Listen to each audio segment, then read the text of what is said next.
আসসালামু আলাইকুম রহমতুল্লাহি বারাকাতু। আজকে সকালে উঠে অনেক মুড়ি খেতে ইচ্ছে করছিল। মুড়ি খেতে যে দেখি মুড়িগুলো নরম হয়ে গেছে। এখন কি করব? পরে ভাবলাম যে না, মুড়ি তো খেতেই হবে, মুড়ি খুব খেতে ইচ্ছে করছে।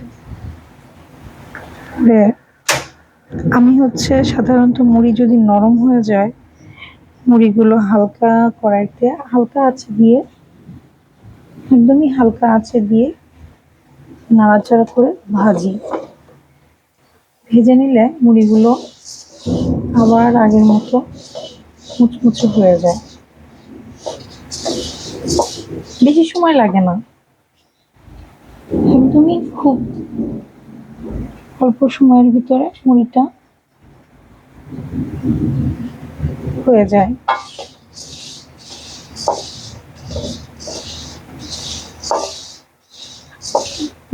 2-3 মিনিটেই মুচমুচে হয়ে যাবে মুড়ি।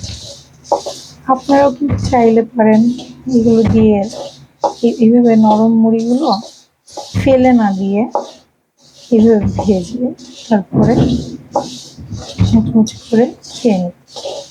আর এখানে নষ্ট করবেন কেন, অপচয় করবেন কেন? অপচয়কারী শয়তানের ভাই বোন হয়। আবার নরম মুড়ি দিয়ে আপনার কিছু রেসিপিও তৈরি করা যায়। আমি সহজে আমাদের ঘরে খাবার নষ্ট করতে দিই না, নষ্ট হতে দিই না, আলহামদুলিল্লাহ। কিন্তু হয় কি, মাঝে মাঝে দেখা যায় মুড়ি অনেকদিন খাওয়া হয় না। এই মুড়িগুলো আমার বোনের শ্বশুর বাড়ি থেকে পাঠিয়েছিল ওনারা। আমার বোনের শ্বশুর বাড়িতে ওনারা নিজেরাই মুড়ি ভাজে, একদম সারমুক্ত। খুবই ভালো, মুড়িটা খেতেও মজা।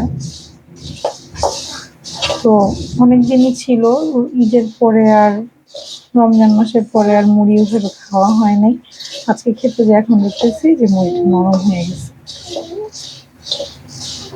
মুড়িটা কিন্তু অলমোস্ট ভাজা হয়ে গেছে, আর আগের মতোই মুচমুচে হয়ে গেছে।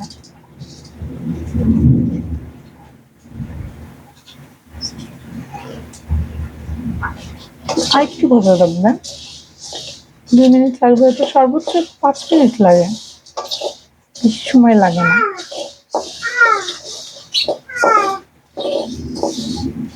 বাইরে অনেক বৃষ্টি হচ্ছে, ইলেকট্রিসিটিও নাই। একটু জাল কমিয়ে দিলে পুড়ে যাবে।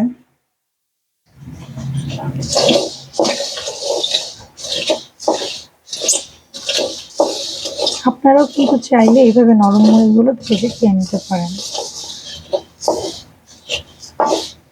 হয়ে গেছে, নিচে পুড়ে যাচ্ছে আসলে।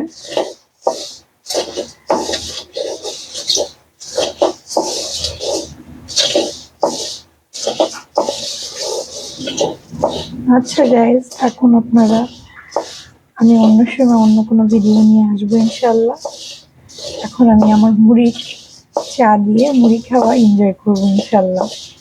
আসসালামু আলাইকুম রহমতুল্লাহি ওয়া বারাকাতুহু।